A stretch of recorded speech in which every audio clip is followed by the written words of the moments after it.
मांगो और जोरों के बीच संघर्ष हमारा नारा है। 7वें फेज से पहले बीट ठेठो, यह अधिकार हमारा है। मैं तो शुरू जाते हैं, ये तो मजबूरी हमारी है ना। हम तो उनको सिंहासन पे बैठाए थे। जब तक मांगे पूरी नहीं होगी तब तक, क्योंकि बार बार कहता हूँ ये टेंट पंडाल जो है वाटर प्रूफ इसीलिए लगाए हैं, वाटर प्रूफ लगवाए। बारिश आएगा तभी बैठे रहे। कुछ होगा बताइए तो। बिहारी शॉर्ट्स, मैं हूँ आपके साथ रोहित। इस वक्त हम मौजूद हैं गर्दनीबाग धरना स्थल पे। आपको बता दें कि ये बीटेट के मेरे साथ कुछ अभ्यर्थी हैं जो कि लगातार आज 8 दिनों से धरना स्थल पर बैठे हैं। आखिर क्या वजह है, सरकार इनकी मांगे क्यों नहीं सुन रही है कि लोग लगातार आज 8वें दिन भी धरने स्थल पर बैठे हैं। मेरे साथ मौजूद हैं बीटेट के प्रदेश अध्यक्ष सुधांशु रंजन जी। आइए हम इनसे बातें करते हैं। क्या मांगे आप लोग की? देखिए, 8 दिनों से आप लोग बैठे हैं आज। बिल्कुल आपका कहना सही है। 8वां दिन है हमारा ये, और मैं शुरू दिन ही आपको बोला था कि संघर्ष तब तक जारी रहेगा। मांगो और जोरों के बीच संघर्ष हमारा नारा है। 7वें फेज से पहले बीट ठेठो, यह अधिकार हमारा है। मैं तो शुरू दिन ही स्लोगन दिया था और करा के रहेंगे। सबसे पहली चीज़ मैं ये बता दूं कि बिहार गवर्नमेंट का जो आदेश आया था कि बीटेट अभी स्थगित कर दी गई है, फिर उन्होंने बयान दिया कि फ़िलहाल किए हैं, करा लेंगे। तो जब 5 साल से आप स्थगित ही किए हुए थे, तो फिर ये बताइए कि आप ये कहने का आवश्यकता कहाँ से पड़ गया आपको कि स्थगित कर रहे हैं? आप तो स्थगित किए हुए थे।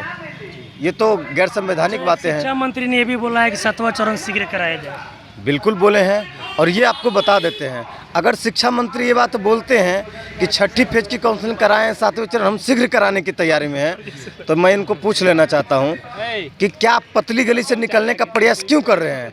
आखिर क्या वजह है?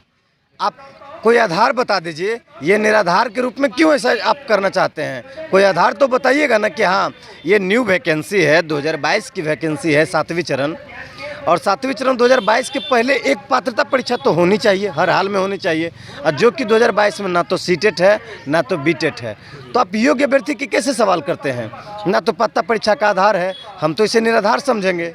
और दूसरा क्वेश्चन कि जब आप कहते हैं कि हमारे पास योग्य अभ्यर्थी हैं तब आपकी पात्रता परीक्षा हम नहीं कराएंगे, तब दूसरा सवाल यह है महोदय जी कि अगर योग्य अभ्यर्थी आपके पास हैं तो 6th फेज में 50,000 पद आपके पास रिक्त कैसे रह जाते हैं? यह सवाल। 6th फेज में 50,000 पद रिक्त हैं। बिल्कुल 50,000 पद रिक्त हैं। मैं दिखाना चाहूँगा, मेरे पास प्रूफ है कि वो 50,000 रिक्त पद प्राथमिक शिक्षा का है। अच्छा, दिखलाइए। सबसे पहला चीज़ कि देखिए, हम अपनी मांगे को जायज़ लेकर बैठे हैं। ये देखिए हमारा संघ का ऑफिशियली लेटर पैड भी है, और देखिए ये जो मैं आपको बोला, ये कैमरा दिखाइए। मैं कोई बेशर्त को लेकर नहीं बैठा हूँ कि हमारे मांगे बिल्कुल नाजायज़ है, कोई नाजायज़ मांग लेकर नहीं बैठा हूँ। प्रारंभिक शिक्षकों के 50,000 पद पर रह गए खाली। अब ये बताइए, ये कहने के बाद अगर जो शिक्षा मंत्री कहते हैं कि हम आपकी पात्रता परीक्षा नहीं कराएंगे, तो इसको आप निराधार कहेंगे या नहीं? बताइए। 6ठवां बार में 50,000 पद रिक्त है। बिल्कुल, ये 6ठी फेज का 7वां चरण के शिक्षा मंत्री ने बोला है कि ये 2019 का न्यूज़ है, ये 2019 का न्यूज़ है, ठीक है, और कोई न्यूज़ नहीं है। और आपको बताते हैं, हमारी एनसीटी की गाइडलाइन भी कहती है कि प्रत्येक वर्ष पात्रता परीक्षा आयोजित होनी चाहिए। आप इन्हें भी दिखाइए। देखिए, फर्स्ट कॉलम में ही लिखा गया है, 11वां जो कॉलम है, मैं इसको पढ़ के सुनाता हूँ। The appropriate government should conduct a TET at least once every year. प्रत्येक वर्ष आपको पात्रता परीक्षा आयोजित करानी चाहिए। अच्छा, ये बताइए, 8 दिनों से आप लोग बैठे हैं, कब तक मतलब ऐसे बैठिएगा? ये तो धरना स्थल मतलब है, यहाँ पर आते हैं आप लोग बैठ जाते हैं। देखिए, बैठ जाते हैं, ये तो मजबूरी हमारी है ना। हम तो उनको सिंहासन पे बैठाए थे। कब तक बैठिए? कब तक सरकार आप लोग की? आप जो ये सवाल किए हमसे कि आप बैठ जाते हैं, यहाँ पर बैठने के काबिल नहीं है। घर में सोफा गद्दा सब लगा हुआ है, ठीक है। ये मजबूरी है। मैंने उनको सिंहासन पर बिठाने का काम किया था, ये दिन देखने के लिए नहीं कि वो मुझे यहाँ पर रोड पे बिठाएंगे। ये दिन देखने के लिए नहीं। आपने उन्हें सिंहासन पे बैठाया, उन्होंने आपको रोड पे बैठाया। ये देख रहे हैं ना, आप तो देख रहे हैं ना। कहने की बात है, तब तक मतलब आंदोलन आप लोग का जारी रहे? जब तक मांगे पूरी नहीं होगी तब तक, क्योंकि बार बार कहता हूँ ये टेंट पंडाल जो है वाटर प्रूफ इसीलिए लगाए हैं। वाटर प्रूफ लगवाए। बारिश आएगा तभी बैठे रहे। कुछ होगा बताइए तो। बारिश परसों पड़ा था, एकदम कुछ नहीं हुआ, एकदम सुरक्षित सब लोग रहा। जितने अभ्यर्थी आए, सब डिस्ट्रिक्ट से आ रहे अभ्यर्थी, सभी सुरक्षित रहते हैं, कहीं किन्हीं को आपत्ति नहीं है।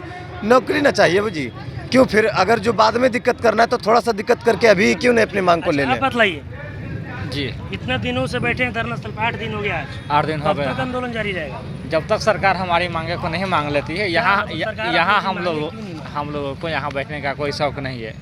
सरकार यहाँ हम लोग को मजबूरियाँ बैठाई हुई है। हम लोग की मांग है कि आप प्रत्येक साल बीएड डीएलएड लोगों को प्रशिक्षित करवा रहे हैं, प्रत्येक ईयर ट्रेनिंग करवा रहे हैं, तो आपको प्रत्येक साल टेट परीक्षा लेने में क्या परेशानी आ रही है? अच्छा, सरकार ये मतलब आप लोग जो भी युवा हैं उनकी मजबूरी क्यों नहीं समझती है? एक तरफ स्टेट क्वालिफाइड बैठा है, एक तरफ स्टेट नॉट क्वालिफाइड बैठा है, बीच में आप लोग बीटेट बैठे हैं। बोलिए। सुनिए, सबसे पहले हम गवर्नमेंट से गुहार लगाते हैं कि आप हमारे यहाँ प्रत्येक ईयर बीएड और डीएलएड करवा रहे हैं और हमको प्रशिक्षण देने का कार्य करवा रहे हैं, ठीक है। तो जब आप प्रत्येक ईयर बीएड डीएलएड करवा रहे हैं तो प्रत्येक ईयर आप बीटेट क्यों नहीं करवा रहे हैं? यदि आप हमको प्रशिक्षण दे रहे हैं तो हमारी गुणवत्ता को आप चेक क्यों नहीं कर रहे हैं?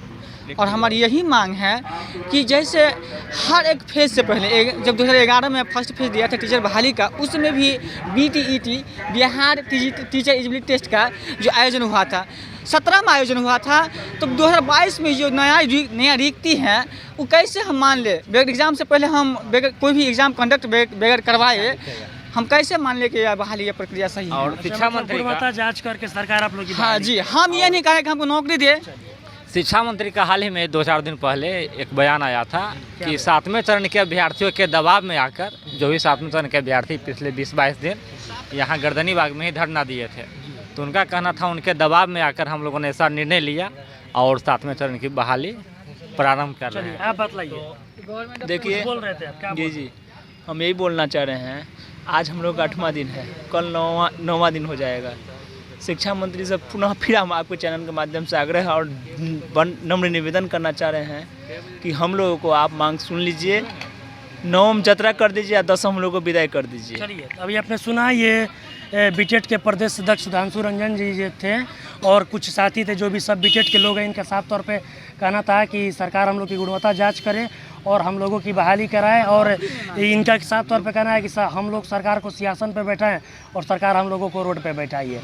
और इनका ये भी कहना है कि जब तक सरकार हम लोगों की बातें नहीं सुनेगी तब तक हम लोग लगातार इसी तरह धरना स्थल पे बैठते रहेंगे अपनी मांग को पूरा करने के लिए। ऐसे ही तमाम खबरों के साथ मेरे साथ जुड़े रहें, तब तक के लिए धन्यवाद।